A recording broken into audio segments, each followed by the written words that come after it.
చూస్తున్న ప్రతి ఒక్కరు కూడా అదే ఆలోచనతో తమ జీవితాలను కొనసాగిస్తున్నారు. ఈ భూమి మీద నివసిస్తున్న ప్రతి ఒక్కళ్ళు కూడా పరుగులెడతా ఉన్నారు. ఎందుకు? ఆరోగ్యం లేని వారు ఆరోగ్యం సంపాదించుకోవడానికి, ఆర్థికంగా వెనకబడిన వారు ఆర్థికంగా స్థిరపడడానికి, పేరు ప్రఖ్యాతులు లేని వారు ఎక్కడో మరుగునున్నవారు పేరు ప్రఖ్యాతులు సంపాదించుకోవడానికి పరుగులెడతా ఉన్నారు. కానీ మనుషుడు దేనికోసం అయితే పరుగులెడుతున్నాడో దానిని మాత్రం పొందుకోలేకపోతున్నాడు. పొందుకోలేకపోయిన తరువాత నిరుత్సాహంతో జీవితాలను కూడా చాలిస్తున్నారు భూమి మీద. ఈ మూడు ఎవరు పొందుకోగలరు? ఆశించిన వారందరూ పొందుకోగలరంటే ఆశించిన వారందరూ పొందుకోలేకపోతున్నారు. మీ దగ్గర బైబిల్ గ్రంథం లేదు కదా, నేను మీకు బైబిల్ గ్రంథాన్ని ఇస్తాను. వీలైతే మీ పిల్లలు ఉంటున్నారు కదా, చిన్న చిన్న పిల్లలు, చదువుకునే పిల్లలు, వారితో మీరు చదివించుకోండి.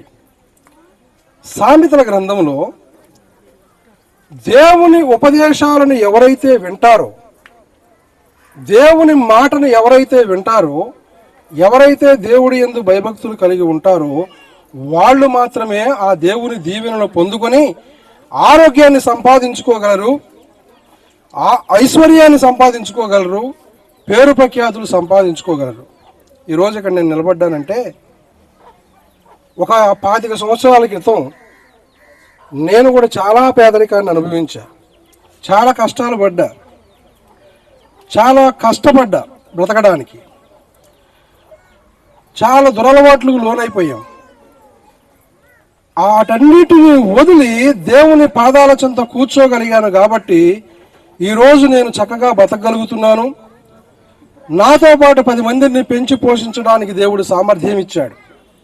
ఒకప్పుడు నాకు ఇల్లు లేదు, ఒక మంచి ఇల్లు ఇచ్చాడు దేవుడు. ప్రేమ కలిగిన మా తండ్రి, దయగలిగిన మా ప్రభువా, పరిశుద్ధుడు అయిన యేసయ్య, మీ ప్రేమ చొప్పున, మీ దయ చొప్పున ఈ సాయంకాల సమయంలో ఈ బిడ్డల మధ్యలో మేము ఉండడానికి మీరు ఇచ్చిన కృపకై మీకు వందనాలు.